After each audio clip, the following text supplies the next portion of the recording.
Hello and welcome to Blog Talk Radio. My name is Kathy and I'm here with Caitlin. We're both graduate students at the University at Albany in the Social Welfare Program. Today, Caitlin and I are continuing our three-part informational discussion for Human Trafficking Awareness Month. Session 1 was pretty heavy and full of some serious statistics and concerns regarding trafficking. Today, in Session 2, we want to educate and empower our audience and give some hands-on information and suggestions on what can be done about trafficking, the fastest growing criminal enterprise in the world. So, Caitlin, what do you have for us today?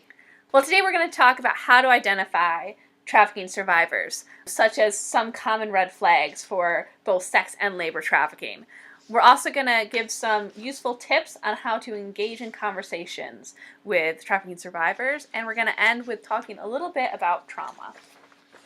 Okay, so you said red flags. I'm guessing these are some general things that we can pick up on to recognize somebody who might be a survivor of trafficking? That's right.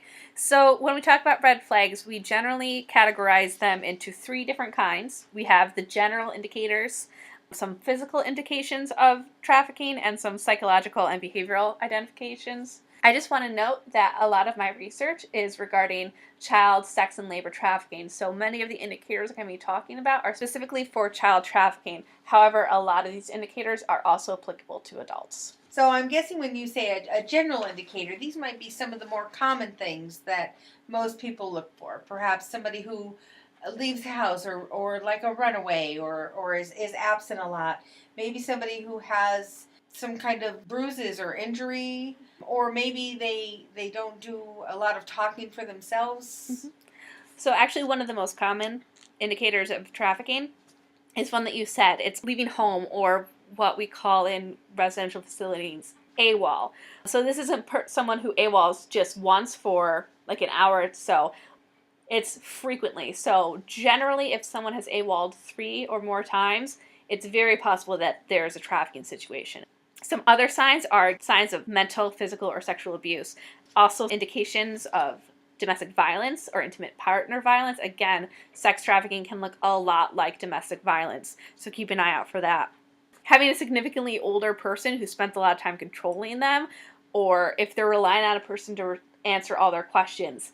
If they're coming into a medical setting and they have this other person telling you all their symptoms, they know what their symptoms are. Why is this other person telling them for them? I see that happen a lot, where somebody will come in and be asked a question by a professional, and the other person with them will often answer the question for them. I associated that with human trafficking. Yeah. I mean, it's not just an indication for human trafficking, but it's that control. Why is this person answering all these questions? Why can't your client seem to make any decisions for themselves? Why are they being so controlled, and why are they so anxious about this other person being around them? Some other common things, lying about their age or carrying fake IDs. We generally associate fake IDs with going to get alcohol or whatever, but why do they have this ID? Like, what is it for? Actually ask them, what is this for? Why do you have this? Significantly reduces contact with family, friends, or other supportive networks. Again, like with domestic violence, traffickers want to isolate their victims. They want to make sure that there's no one that they can contact, try to reduce those support, so that's another indicator. Some other general indicators are housing provided by their employer. So they're living with their employer, they're not allowed to leave. They're reluctant to discuss how they make money, where they live, or when they came to the U.S. So this is a person, when you're asking, what's your address, they don't want to tell it to you. Mm-hmm. And they're unreasonably fearful. They lack control over their schedule or money. And they also have a large amount of money or costly items that they can't reasonably afford.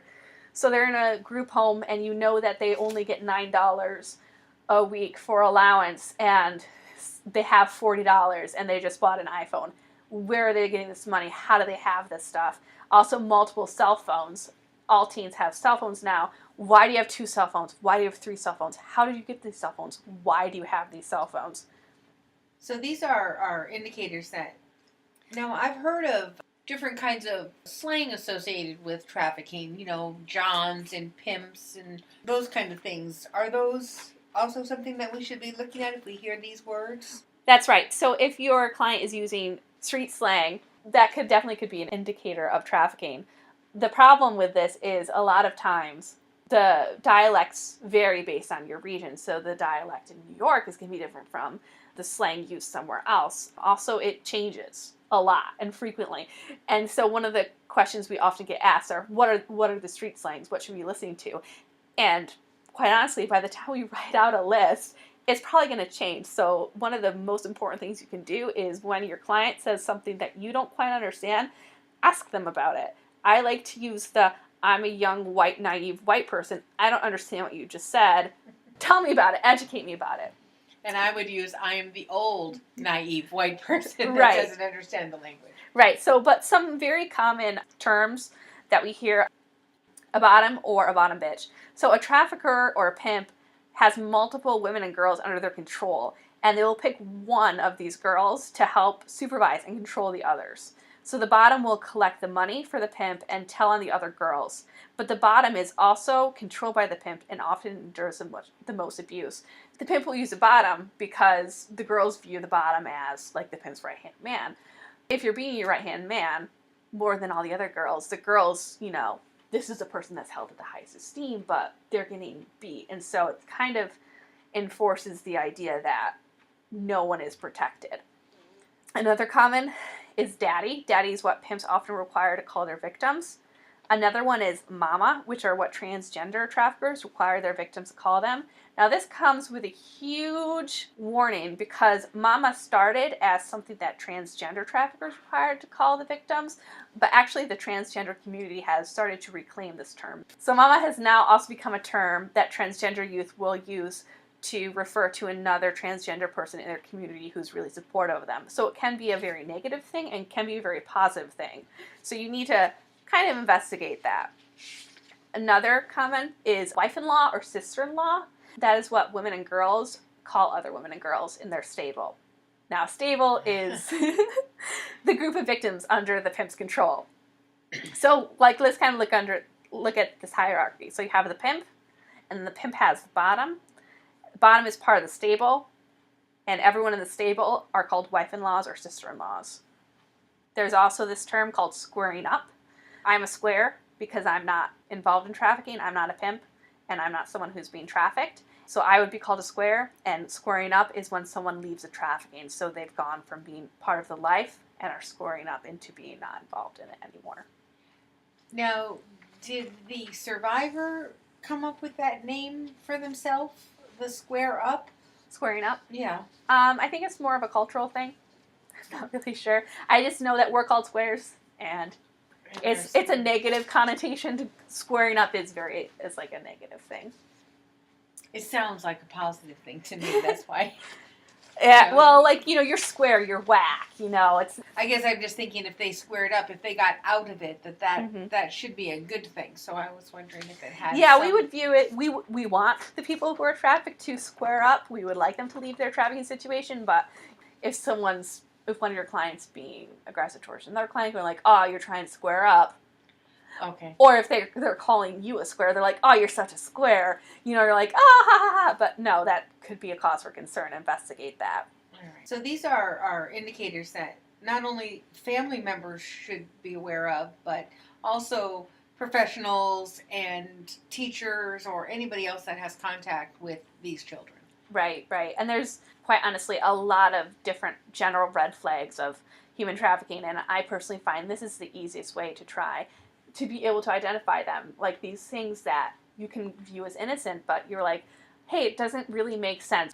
So the physical indicators obviously would be very common things that we know of, an injury or frequent injuries, maybe frequent visits to an ER or hospital or the on-call, not being able to explain injuries. I'm guessing these are pretty much cut and dry. Is there anything out of the ordinary in the physical indicator category that I might not be aware of? Well, when we have physical injuries, you're going to be seeing new injuries on top of old injuries and still healing injuries. So they're going to have a lot of injuries. They're also going to have a lot of sexually transmitted infections and or abortions. They're sex trafficking. With labor trafficking, they might have pesticide poisoning. They might have some other injuries common from working long hours. There's also this practice called branding. So branding is when a trafficker either uses an iron like you would on cattle or tattoos on a survivor to indicate ownership. Now this could be something as simple as a number sign, a dollar sign. It could be the name of their trafficker. I know of one case where this woman actually had her trafficker's manifesto printed all up and down her back about how she is her property and he will never be able to leave her. Wow. And so it could be something very obvious and it could be something very small. So ask questions about those tattoos. My girls had tattoos of their boyfriends' names on their arms or on their chests. Ask them, what's that tattoo? What does it mean? Who gave it to you? Because a lot of times these girls, they're not 18. It's illegal to get a tattoo when you're under 18. How are you getting these tattoos? Who's paying for these tattoos? So tell me a little bit about the psychological behavioral indicators of child trafficking. So survivors of child trafficking often suffer from depression, stress, anxiety, PTSD, and fear of authority, which we'll get into a little bit more when we talk about trauma. But they're often unwilling and unable to identify as a victim. They display behaviors aligned with trauma history or PTSD. They have heightened sense of fear or distrust of authority. They'll have problems telling their stories, even it's inconsistent and they keep on changing facts, or it sounds really rehearsed. I can see where this might be a problem for a clinician or somebody trying to talk to a survivor. If they don't trust authority, they may not want to open up and talk to you. So you may think you're seeing some of these signs, but not able to get the survivor to open up. Right. I can see that being frustration on both ends, really. It's important to know that trafficking survivors rarely disclose their trafficking situation. These aren't going to be the clients that come into your agency and go, "Hi, my name is so-and-so. I'm being trafficked. Please get me out." A lot of times they don't recognize that they're being trafficked. So it's really important for us to be aware of these red flags and to be able to screen and build relationships with these survivors to try and build relationships so the survivors feel comfortable disclosing their situation to us. Are there some do's or don'ts that I as a clinician or I as a parent should know what to ask if I am suspecting somebody to be a trafficking survivor? Well, I think one of the biggest do's and don'ts that I think is applicable to pretty much all the clients that we serve is don't make any promises you can't keep. There's a lot of problems with trust with trafficking survivors. So don't say, "You're going to be safe now. No one will hurt you. We can fix your problems." You can't promise that. Only tell them things that you can do because you really want to build these relationships. And if you promise something and then that ends up falling through, they're going to view you as a liar. Well, that makes sense because what they view their situation to be or their future to be and what I am envisioning that as a clinician or as a parent or somebody who just cares, I can see where that might vary a little bit. So if I say one thing and it doesn't come through the way they expected, that can be even more traumatic to them than what they've already gone through. Right. And remember, the people who have been trafficking them have been teaching them to distrust authority. So they've been telling them they're going to lie to you. They're going to do this. And if something happens, they're going to go, "Oh, my trafficker's right. They're lying to me. They're manipulating me. My trafficker's right." And they're just lying and they want to take advantage of me. So I want to let this person know that I'm there for them. I want to help them. I want to try to help them work through this. What can I say effectively to help build that trust and give them a sense of some kind of a hope? One of the sayings that I really like is trust my actions and not my words. Victims of trafficking have been lied to many times. It might be hard for them to know who can be trusted. To demonstrate you can be trusted, to be consistent, keep their information confidential, and be clear and honest about their expectations. So tell them, "Look at what I'm doing.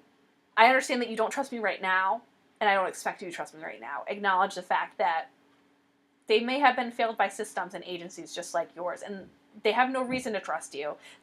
So now, most of these people, I'm guessing, have not come in voluntarily. They're probably here under a different circumstance. Perhaps they were arrested for something, or they were injured and at a hospital or something.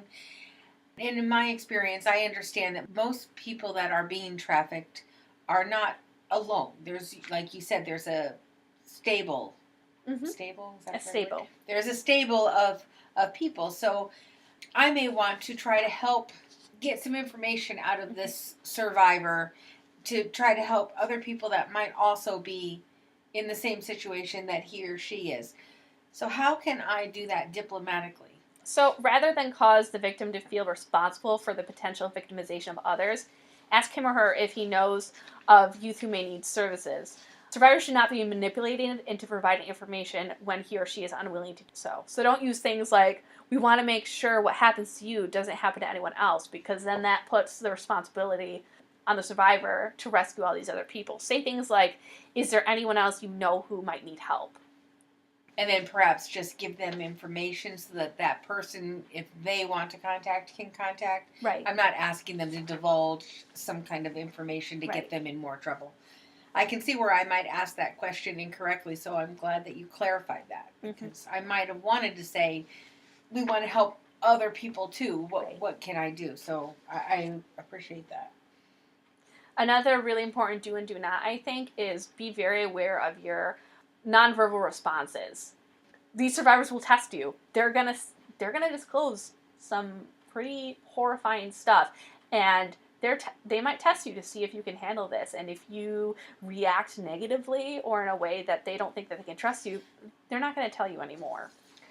So if I find myself reacting from the shock factor of something that they said, it's important for me then to still validate what they said.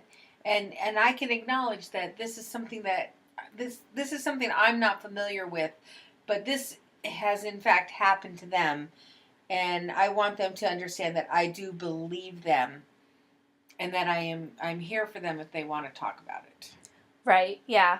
It's also very useful to tell people, I might not be the person that you want to disclose this to.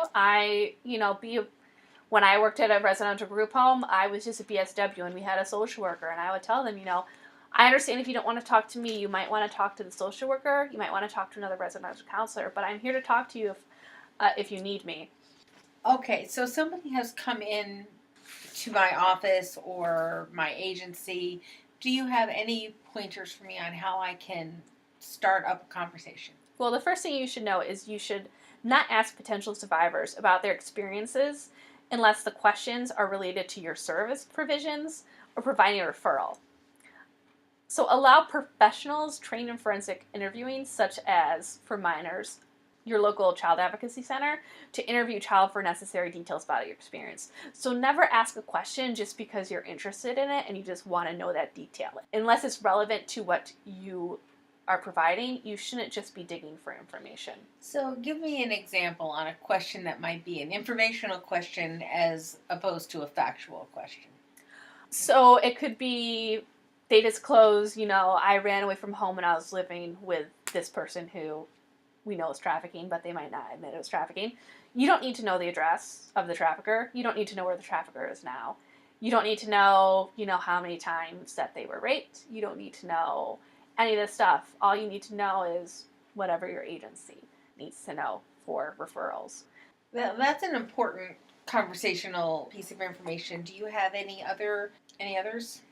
Yeah, so before starting the conversation, it's always important to meet the basic needs of the survivor. Providing food, providing clothing, medical care, allowing the person to sleep if necessary. In my residential group home, if someone came back from AWOL and it's 12 o'clock at night, the first thing we would do is, welcome back, give them some food, a shower, allow them to go sleep. You don't need to talk to them tonight. You can talk to them tomorrow. They're tired. Whenever possible, ensure the conversation takes place in a closed private space where others cannot overhear and interrupt. This goes back to the presence of those people who may be controlling or spying on this person to make sure they're not disclosing their trafficking situation. So try to get the person alone to talk to them. Don't talk to them in front of other people. Well, a lot of those are pretty common sense for dealing with any kind of a client, especially a traumatized client for whatever reason. So, we want to make sure that they're safe. We want to make sure that they're comfortable. We want to make sure that when they are ready to talk, that's the best time to allow them to talk. Also, reassure the client that there's no right or wrong answers, and the conversation can be paused or resumed as they feel free.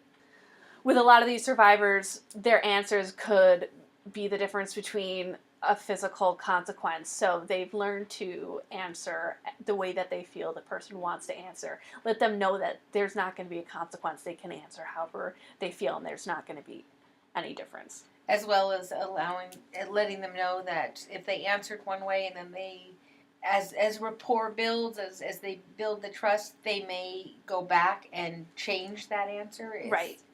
And that's acceptable to them. Yes.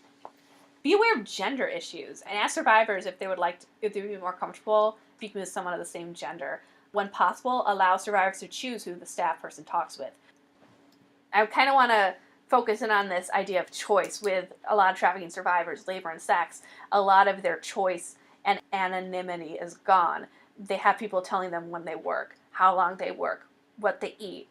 Everything in their life is controlled by this other person. So try to give the survivor as much control back as possible, from where you want to sit, what kind of drink do you want, picking when they stop for breaks. As much control as you can give the survivor, give it to them.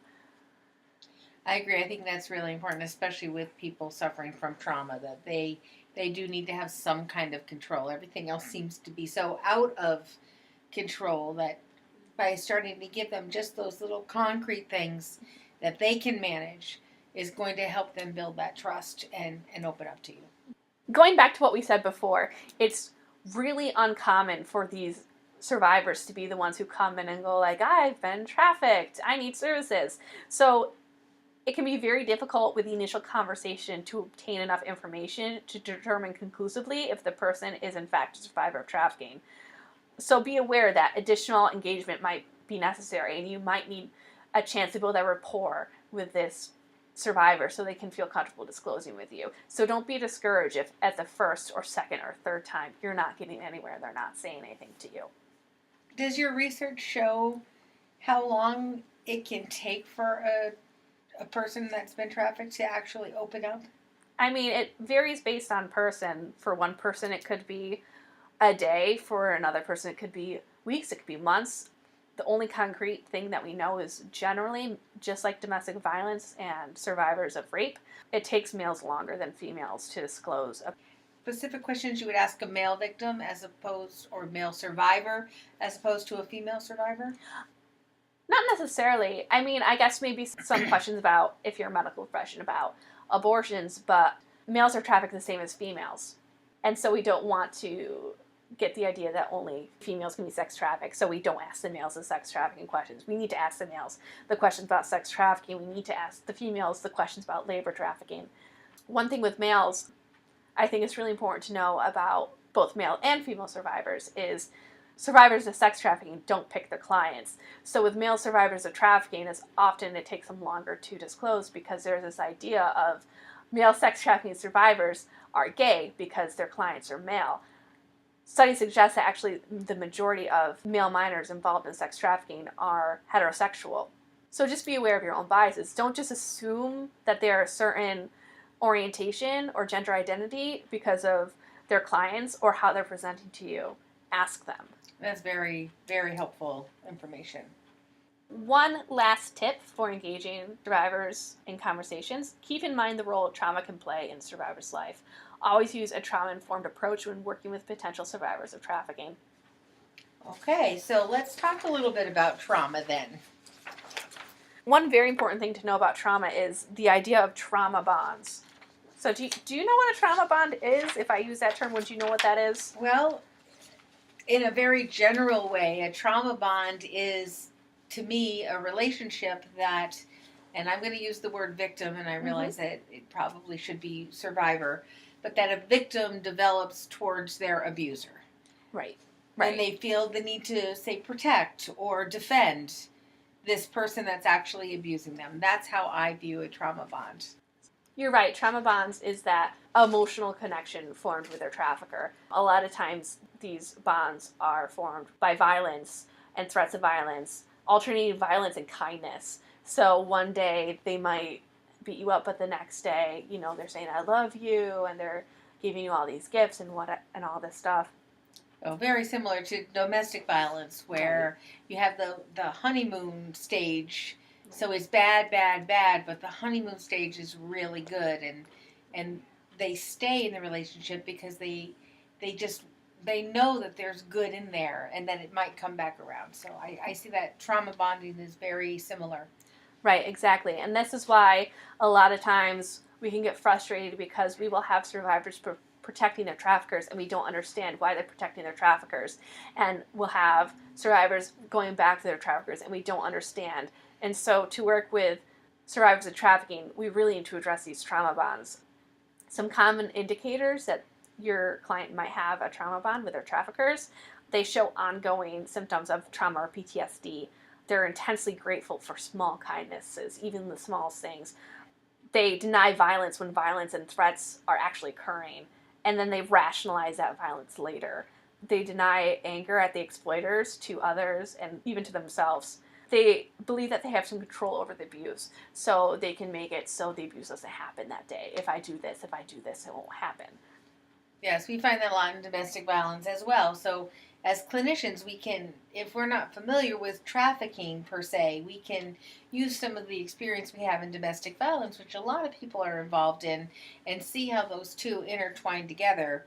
It's quite often, especially for a woman who is in an abusive relationship, to arrange how that violence is going to take place to protect her children, to protect herself even, and say, if I wait until this, if I do this X, Y, and Z, then I know that when the abuse happens, the kids aren't going to see it. Right, exactly. So it's important when dealing with trauma to recognize that traumatic experiences impact the way a survivor acts, feels, and interacts with others and their physical health. And before and during the conversations you have with trafficking survivors, note whether the survivor is feeling emotionally stable enough to answer questions. And if not, ask if they would like to be referred to a counselor or a health professional for help. Do you find that survivors of trafficking often resort to the coping skills like disassociation? Yeah, it's actually really common. Disassociation, for those who don't know, is caused by intense levels of anxiety and fear. Clients exhibiting disassociation might appear to be shut down, have a flat affect, or may have memory loss. So when dealing with disassociation, it's helpful to provide frequent breaks as the survivor appears shut down or disconnected, as it might be a sign that the person's feeling overwhelmed. If you're dealing with a client who's having some memory loss, pressing for details that the person either cannot or does not want to remember at that time may increase his anxiety and impede your ability to obtain further information. So again, breaks are awesome. Ask if they want to take a break. And ask, even, do you want to come back to this later? We don't have to talk about this right now. It's up to you. Again, give them that choice. We can end this conversation if you want to. I think that's really important, to be able to let them know that it doesn't all have to be done today, right now. Mm-hmm. So we've covered a lot of things about trauma and engaging conversations. And I just want to say again, I'm not an expert. And I'm definitely not a clinician. I really struggle with the idea of addressing trauma. And so I'd like to leave us in this session with a couple of resources that I found really helpful when I was researching this. The first one is a document called Let's Talk, and it's by UNICEF. And it's for developing effective communication with child victims of abuse and human trafficking. And this has some really practical recommendations for every single step of your interaction with a client. And the other one is a document that was released by the Trauma Center at Justice Resource Institute by a program called Project REACH. It's called Utilizing Trauma-Informed Approaches to Trafficking-Related Work. I'll put links to both of these documents in the description for anyone who's interested in learning more about this. Well, thank you, Caitlin. I appreciate you putting those websites up there for. I definitely want to print out a couple of those. And just in our conversation today, I can see how spending some time with these survivors and talking with them obviously is a help to them and something that we're motivated to do. We really want to help them survive this horrific thing that has happened to them. And as somebody who is a clinician in training, I just want to throw out there that it would also be very important for us professionals to remember some self-care in this process as well. To sit here and listen to these stories that are going to break our hearts and just cause us to feel their pain, that we need to make sure that we're aware of things like vicarious traumatization, where the effect of the trauma that they're going through, and the empathy that we have for them, we kind of take that on ourselves. We can also lead to burnout. We can spend a lot of hours and time trying to figure out how to work on this problem, and we can find ourselves getting burned out. And even countertransference, we may have some issues in our past, things that we've grown up with, things that we've known that interfere with our relating with these clients. So it's just important as professionals that we also look at some self-care of ourselves. If we can't address the problems within ourselves, we're not going to effectively be able to help these survivors either. Right. Great point, Kathy. So we're at the end of the time for our session number 2. And I do want to thank you, Caitlin, again for all of the valuable information that you've been sharing with us. Before we close, I wanted to ask once again if you wanted to give out those hotline numbers that you gave out last week. Right. Well, the National Human Trafficking Resource Center, again, that number is 1-888-3737-888. And this number is for survivors and service providers alike, for referrals and pretty much anything that you need. But since in this session we talked a lot about how to actually work with survivors, there's another hotline I'd like to give out. It's a hotline provided by Courtney's House, and it's their For Survivor by Survivor hotline. And this is a hotline that operates 24/7 and is actually answered by a survivor of either domestic violence, sexual assault, or human trafficking.